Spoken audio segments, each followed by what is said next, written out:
అధ్యక్ష, ఈరోజు గౌరవనీయులు సంబంధిత మంత్రి గారు మరి పూర్తిగా మన్యం ప్రాంతమైనటువంటి భద్రాద్రి కొత్తగూడెం జిల్లా పూర్తిగా గిరిజన ప్రాంతం. ఆ గిరిజన ప్రాంతంలో మరి గతంలోనే మైనింగ్ కాలేజీ నడుస్తూ ఉంది.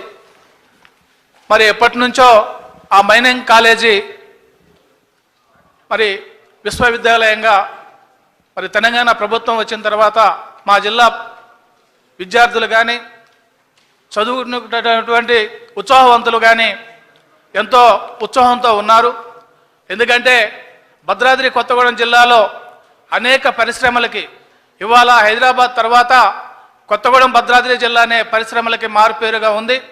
అంతేకాకుండా రేపు రాబోయే కాలంలో ఇది తెలంగాణ రాష్ట్రంలోనే మొట్టమొదటిగా పారిశ్రామికంగా ఇవాళ భద్రాద్రి కొత్తగూడెం జిల్లా మరి అభివృద్ధి చెందుతూ ఉంది. అధ్యక్ష, దయచేసి మరి మా జిల్లాలో ఉన్నటువంటి అనేక ముడి పదార్థాలు అబ్రహం ఉంది, కాపర్ ఉంది, రాగి ఉంది, మరి కోల్ మైన్స్, అలాగే బైరిటీస్, క్వార్ట్జ్, ఈ రకంగా అనేక నిక్షేపాలు మా జిల్లాలో ప్రధానంగా ఉన్నాయి.